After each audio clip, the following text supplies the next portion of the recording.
Hello and welcome to another video and podcast from Fantasy Football Scout. My name is Tom and today I'm joined by Sam from the FPL Pod, FPL Family and of course Fantasy Football Scout, and we are going to be going over her Game Week 11 wildcard because it's active. Sam, how are you doing?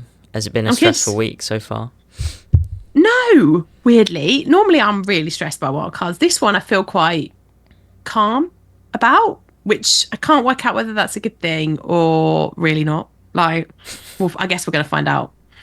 Yeah. Why this week? Because I spoke to you like maybe a few weeks ago and you said Game Week 12, obviously international break as well. So what is it, the Salah Haaland swap? Is that what spurred you on? Partly, yes. I think I was fully committed to Game Week 12. I'd been committed to Game Week 12 really since the start of the season. Like that was always the week I was looking for, always with the option to come forward if needed. And there are two things that make me wildcard. One of them is looking at my team and having 5 or more players that I really don't want in there.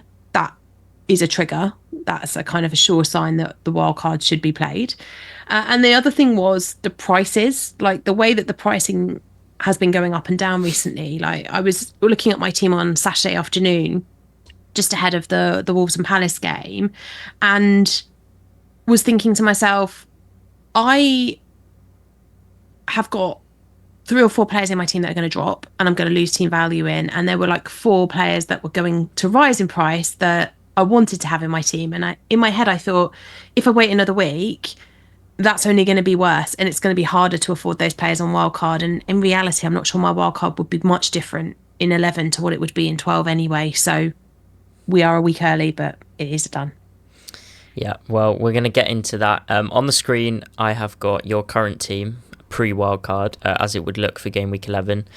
We're using Plan FPL, which is our sort of Fantasy Football Scout planning tool, which shows you future weeks, points projections, the fixtures as well, you can see on the screen there. But don't worry, for the podcast, we will read out all the players.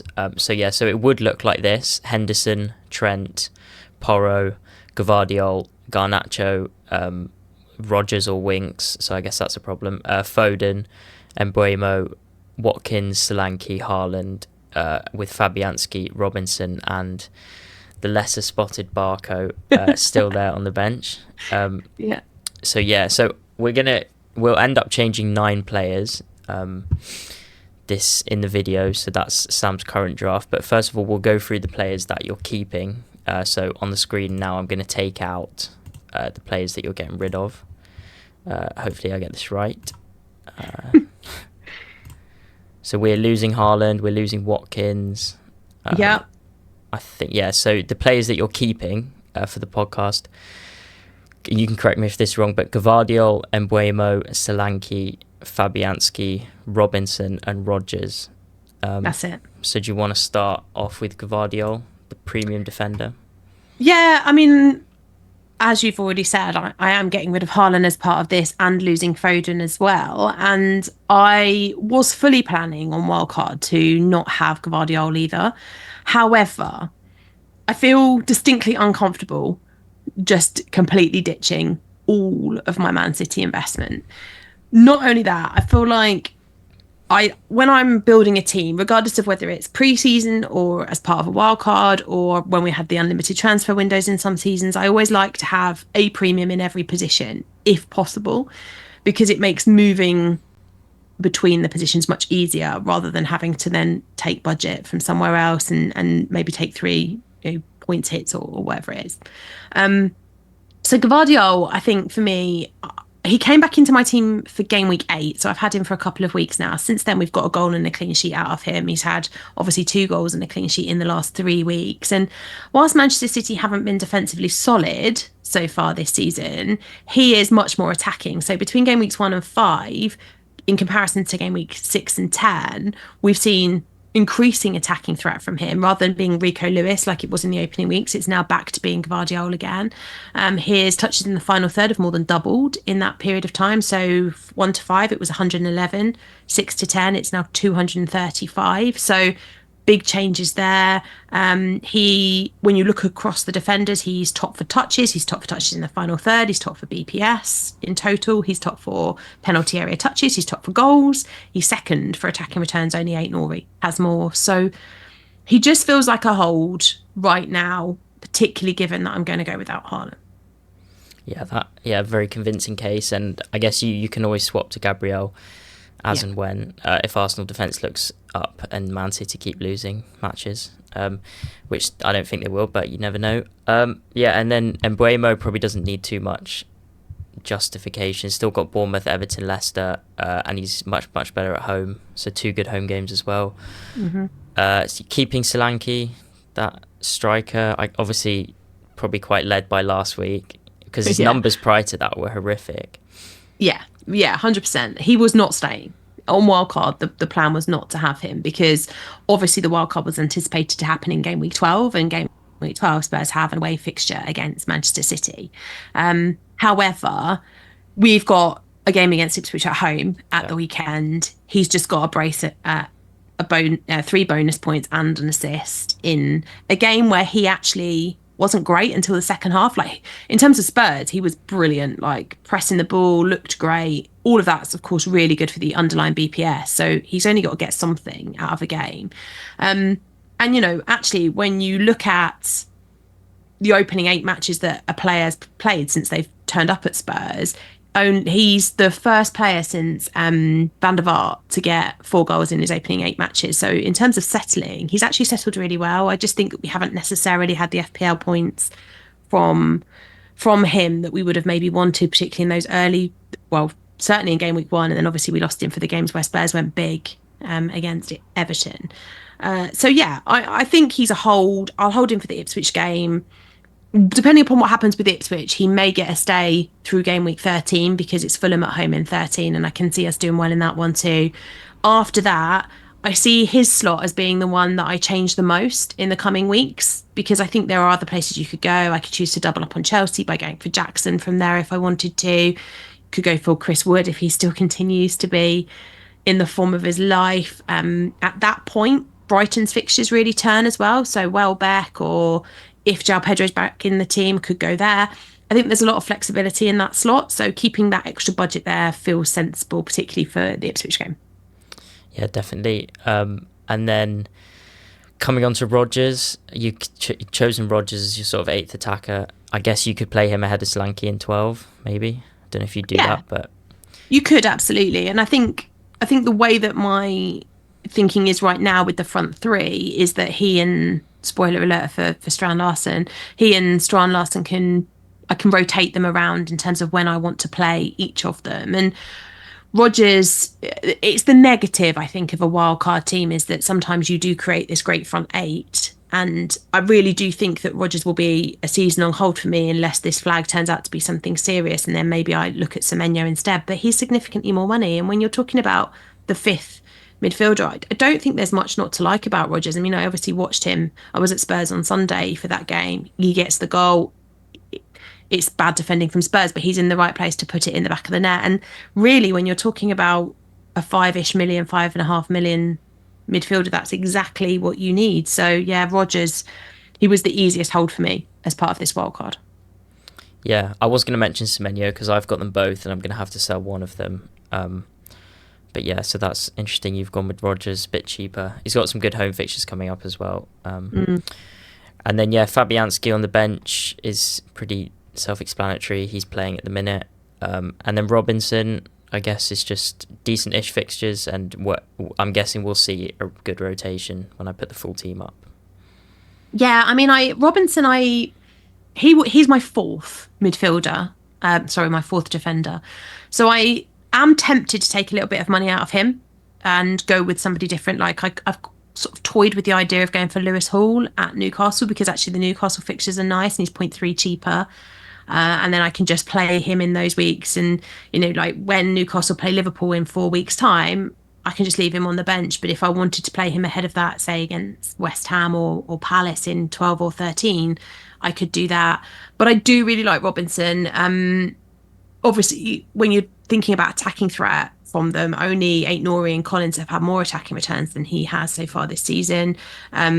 Got the assist on Monday evening. So even when the clean sheet isn't sticking, he is tending to return points. So it does feel like an opportunity to keep him, but they do have some trickier fixtures, particularly 13, 15, 16 and 18, because it's Spurs, Arsenal, Liverpool and Chelsea for them in those weeks. So the question is, do I want to keep him and bench him in those weeks and then maybe look to play him in others, or do I just save some budget altogether and go for Lewis Hall instead? Yeah, us Flecken owners do know about Robinson's attacking threat, unfortunately. Sorry about that. And yeah, I should just clarify that Emery has literally just said that Rodgers is fine. So perfect. That's all good. Perfect. All good news. So what I'm going to do now quickly, I'm going to bring up the Fantasy Football Scout fixture ticker before we add in Sam's new players to just sort of I guess assess whether Sam's thinking matches up with the fixture ticker. So top for the next 6 for the podcast listeners is Wolves, with some great home games: Southampton, Bournemouth, Ipswich, followed by Bournemouth. So Semenyo, obviously we've heard that he's not in there, but I'm sure he's under consideration. Ipswich, you can avoid them, I guess. And then Arsenal 4th. Man City sort of 15th, all the way down there. So that's, I'm guessing, is part of the no Haaland. Then one team that's quite interesting is Manchester United, because they are, for the next 3, they're brilliant, and then it gets trickier with Arsenal and City. And I guess we will start there, because you have gone for Dalot, so I'll pop him in, but you have sold Garnacho. But now, yes. So Dalot comes in because, we know the Amorim is particularly known for his attacking wing backs. He really likes them. And it is possible that Garnacho plays in that wing back position. We kind of have to wait until the manager arrives to see that. But I like the Dalot pick for a couple of reasons. One, Manchester United have actually been really good defensively this season. They might have, struggled in other areas of the pitch, but defensively they've been solid most of the time. So particularly for the next 3 weeks, Dalot looks to have the potential for some clean sheets there. He's also the most attacking of the Manchester United defenders. So he's created 9 chances for his teammates. That's more than anybody else.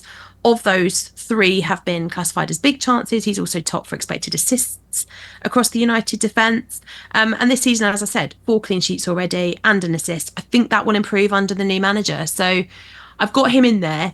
If it turns out that one of the other Manchester United defenders plays in that position, or he isn't having that attacking threat that I was hoping for, then I can pretty much go anywhere else, because he's the most expensive of them all as well. So it gives me a little bit of flexibility there. Yeah, for sure. I mean, I can't imagine he's not going to be playing wing back with all their other fullbacks are injured at the minute. Yeah, exactly. And I think, when obviously they start to come back from injury, then maybe there's a conversation to be had. But right now, I don't think there is. And I would expect him to be in that wing-back position, at least in the opening few weeks of the new manager. And of course, this week it's a game against Leicester. Now, you mentioned Garnacho as well. I bought him in for a 1-week punt last week and did find myself feeling a little bit unlucky, to be honest, that he didn't get something. I was like, come on, man. Where's the points that I was hoping for? Because the underlying numbers were good the week before, and then again, they were good this time. My current plan is not to have Saka's coming in as part of this wildcard team, but actually my plan is to leave him out for game week 11. So I'm going to budget for a team that has him in, but leave him out for 11, because I don't necessarily want him for the game against Chelsea.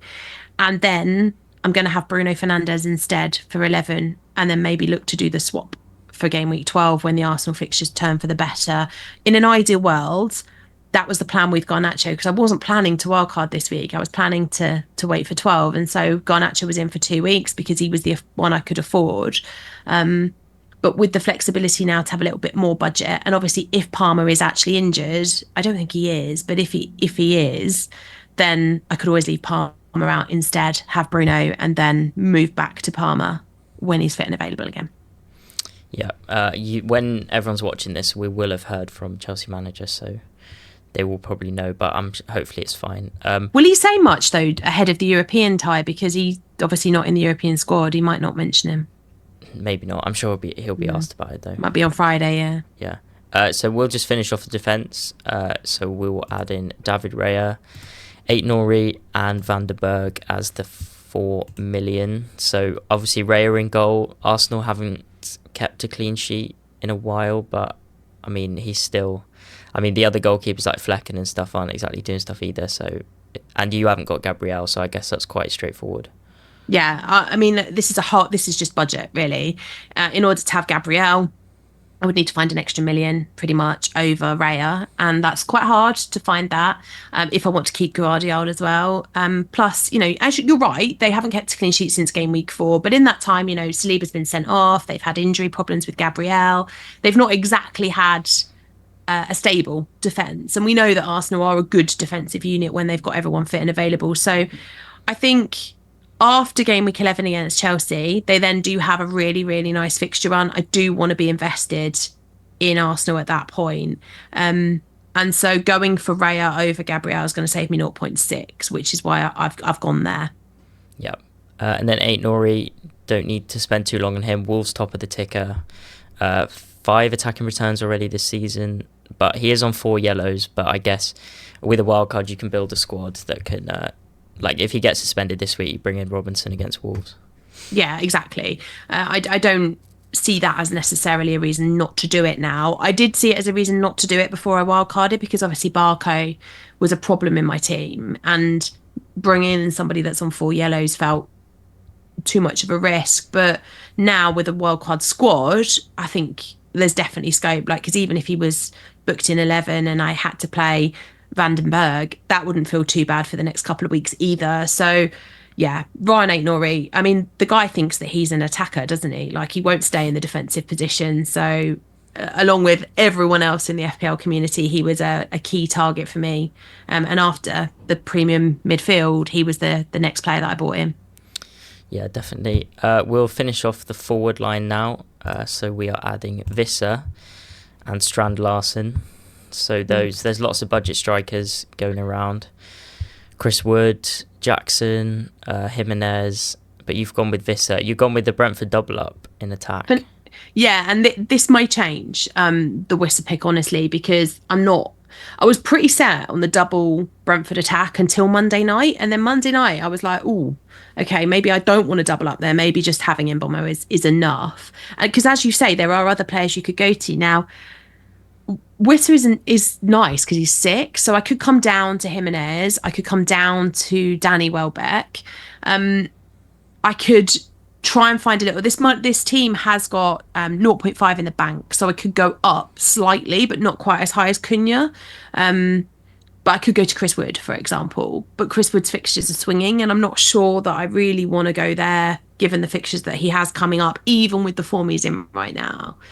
So Witter feels like a nice pick for the next 3, and then I think after the next 3 game weeks the Brentford fixtures do start to look a little bit more, they're not quite as nice as they have been for the last few weeks. The last few weeks have been beautiful game after beautiful game on the ticker for Brentford, but Bournemouth, Everton, Leicester, yeah, great. But then after that, Villa, Newcastle, Chelsea, Forest, they're definitely not as blue as I think that they show up on the ticker. So for me, might be that Witter is there for a 3-week period and then he moves on. I'm kind of also looking at Haaland, and I want to wait for the new manager to arrive. So that's leaving that spot as flexible as possible. Could go down, could go up a bit.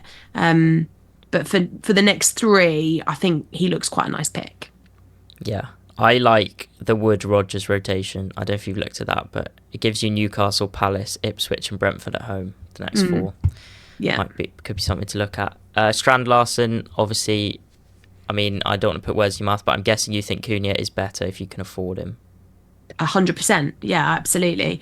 But $1 million is a lot. Yeah. And, they've got the same number of attacking returns this season. If I wanted to go for Cunha, there has to be a sacrifice elsewhere. So that would either mean not having Gvardiol, not having an Arsenal defender and saving the money from Raya, going from Robinson right down to another 4.0. And again, I kind of feel like I'm putting myself back in the Barco position because Vandenberg feels okay, but all the other 4.0s feel a little bit like, I'm not sure about security of starts. I'm not sure if I really want to invest there. Maybe if Jacob Greaves was available, that might have changed my opinion because you could go there with the Ipswich fixtures, but then he's 4.1. And then when you look at the underlying stats, so Strand Larsen has a slightly higher expected goal number than Cunha. It's not massively higher, but it is slightly higher. Obviously, Cunha's expected assists tally is significantly better because he's top for expected assists amongst the forwards this season. He's also had double the final third touches over Strand Larsen, and he's got 50 penalty area touches, whereas Strand Larsen has had 31. The question is, it's a million, just over. Is it worth it given that he is going to be sitting in that kind of third forward slot? Like, somebody's always got to be benched in that front eight, because this front eight is ideally you'd play all eight of them every week, and so it is purely down to budget. I need to make a decision as to whether I'm happy to make that sacrifice, I guess. I am thinking potentially that if it goes, like, the good thing about Strand Larsen is if it does go horribly wrong and I have made totally the wrong call and Cunha goes on to score 10 goals in the next 3 weeks and Strand Larsen gets nothing, then I could move Strand Larsen to a Brighton attacker and I could then move Wissa to Cunha instead. Like, there's ways to make that work. But I think for now, given that Wolves aren't exactly, they've got the fixtures, but not really the form. And even against Crystal Palace on Saturday evening, they weren't brilliant again. So I'm kind of watching it thinking, well, maybe I just try and save a million by having Strand Larsen instead. Yeah. Robinson to Hall would get you Vissa to Cunha if you wanted two Wolves strikers. Yes, but I don't want, and so I have looked at that, but I don't think I want two Wolves strikers because I'd be tripled up on Wolves then. So that would mean then I would need to find a little bit more money to make Strand Larsen Welbeck. Or I guess the other option is I could, again, but I still need to find additional budget to even go for somebody like a Jimenez in that position instead. So it's just about balancing that. I think Strand Larsen offers good value in that third forward slot. Yeah, for sure. Yeah. And maybe, because my long-term plan isn't going to be to hold Solanke, as I've mentioned before, and if he ends up coming down as well, maybe we could look at putting some of that budget across into the Strand Larsen position at that stage to upgrade him. But right now, I'm kind of happy with Strand Larsen, I think. Yeah. Yeah, for sure. Got a goal in Game Week 10. So now we'll finish off the team by adding the three big hitters: Salah, Saka, and Cole Palmer. So you did mention that you could potentially get Bruno or Garnacho this week instead of Saka, then make the move for Saka's Forest at home. Although, would you want to sell them before Ipswich? I think you might talk yourself out of that. I might do, and also Forest at home. I mean, Forest have been quite good. Yeah. So there is always the potential that I could leave Saka out for 2 weeks, still have the money in the bank, and have Bruno instead for a couple of weeks, and then move for Saka after the Forest game. Like, that definitely could happen. I think if Bruno didn't return in 11, though, I'd move for Saka pretty quickly. Obviously, the Palmer flag is there at the moment, so I just need to make sure that. See what Maresca's got to say about that and make sure that he's okay before I lock him in. But the reason for wildcarding is to have these three, because the last few weeks I've had no I've had no City, I've had no Chelsea, and I've had no Liverpool attackers, and it's been horrible every time they've thrown to one of those games and I've not been invested. I've been like, this is torturous. And with these three, they always feel like if those teams are going to score, it's going to be them that's part of it. So, having Salah was something I wanted in pre-season, and all of my drafts had him in until the very last minute. So now it feels like I just need to make sure that I don't make that mistake again. I don't like not having Saka.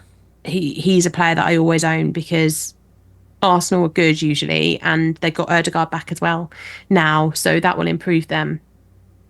And Cole Palmer, I mean, I've said for most of this season that I don't think he's worth the price point, and that's not a reflection on Palmer in particular. It's been a reflection on what I would have had to do to the rest of my team. Like, in terms of getting the money to get Palmer, I would have made so many other sacrifices, and that wasn't something I was prepared to do for like an 8-point hit, 16-point hit. Like, at that point I wasn't prepared to do that. on a wild card, I think it's different. And I think, the way that he's performing in that Chelsea side, like he was unlucky not to return against Manchester United. And whenever Cole Palmer does return, it really hurts. So I know that with this team, when Haaland returns, and it is when, because he is too good not to, it's going to be punishing. But it won't be as punishing as when Salah, Saka, and Palmer all return, and I have none of them. Yeah. I mean, yeah, I know Haaland.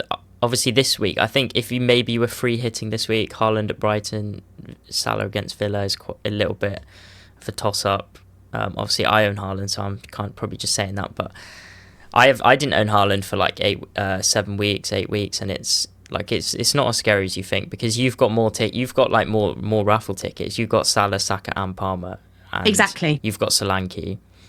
And you've got Raya and Gvardiol probably, who you wouldn't have had. So, I wouldn't worry about it too much. And right now, Man City look like a shadow of themselves.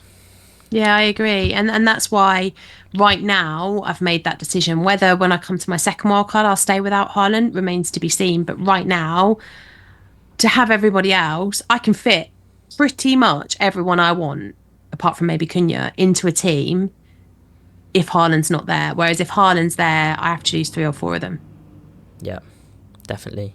So I'll just read out that full squad for the podcast before we wrap up. David Raya, Diogo Dalot, Aït-Nouri, Gvardiol, Salah as captain, Saka, Palmer, Mbeumo, Visser, Solanke, Strand Larsen, Fabianski, Robinson, Rodgers, and Vandenberg.